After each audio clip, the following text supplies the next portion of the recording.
Hi, I'm Jennifer Klos, and welcome to Collector House Conversations.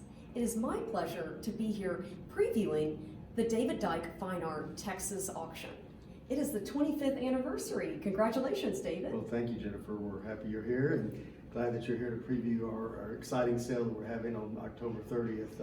We started out in 1996 at the McKinney Avenue Contemporary with 123 lots in our auction, and this year we've got 460 lots. So there's certainly no dearth of early Texas art.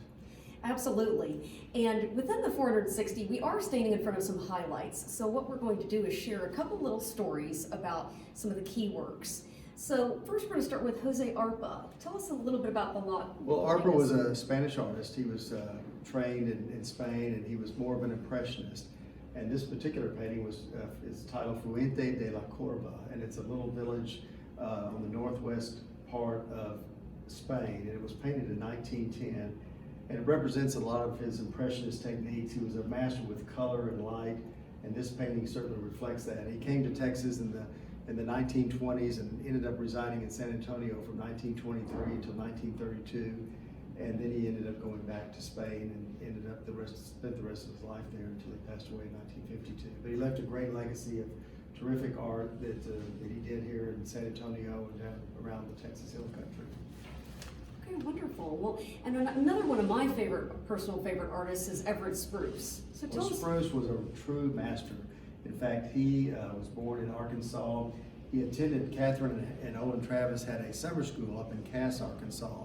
And every summer they'd go up there. It was much cooler back in the 20s, and they would teach art up in the mountains of the Ozarks. And one day, Everett Spruce came and showed Mr. Travis one of his sketches.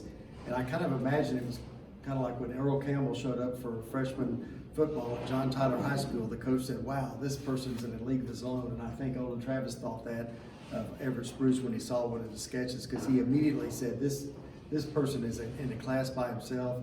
In fact, he and Catherine talked about it, and they ended up giving him a scholarship to attend the Dallas Art Institute here in Dallas, which is the institute that they founded and they ran over the years in the 20s and 30s. So he moved to Texas in 1926 and spent the rest of his life down here, and ended up heading the art department at the University of Texas in Austin from 1940 until he retired in 1973.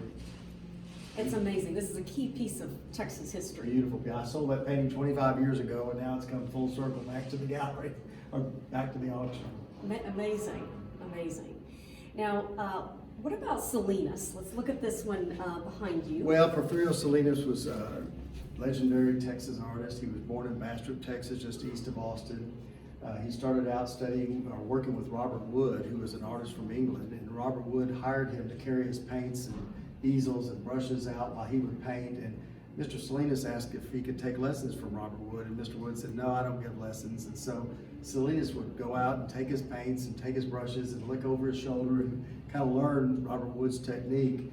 And subsequently, Salinas' work surpassed the popularity of Robert Wood's. In fact, back in the 1950s, Allen Shivers, who was governor of Texas in 1955, bought one of Salinas' paintings, and his career just vaulted after that, because he had John Connolly and LBJ began to collect his work. In fact, LBJ owned 5 of his paintings in the White House. And so his career really took off. Unfortunately, he died at the young age of 63 in 1973. But this painting was done in the 1930s, and it certainly represents what Salinas was known for, is painting the Texas Hill Country. He understood the light, the color of the Hill Country, and he captured that in this fabulous Hill Country scene with the bluebonnets from 1937. I know, the bluebonnet paintings are always so lovely, and I think Salinas is a master. Oh, he is, no doubt. Julian Otternock was perhaps the best known of the early Texas artists, and this was done in 1912. And this is a scene around San Antonio. You got the Caliche Road with the prickly pear cactus. The great thing about these Texas landscapes, there's no other place in the world that looks quite like Texas Hill Country. And these artists were able to capture it in a beautiful manner. Of course, Onderdonk died at a very young age, at the age of 40 in 1922. But this is a wash, which is an opaque watercolor. They mixed the pigment in with the watercolor and to give it a little more texture. And he was a master with watercolor and gouache and oils. And some of his paintings have gone for $500,000 and $600,000. Well, and we've got a couple other lots for more recent artists or mid-century. So how about the Edward Kinzinger? Well, Kinzinger was born in Germany in the 1860s, and he studied in Germany, and then he ended up coming to Texas for a short period of time. But in 1931 and through 1935, he was in the south of France, in Nice, and he met Henri Matisse and André Lotte, who were two big modernist painters, and he was very much influenced by their style, their technique, and you can see that in this beach ball series that he did in 1934.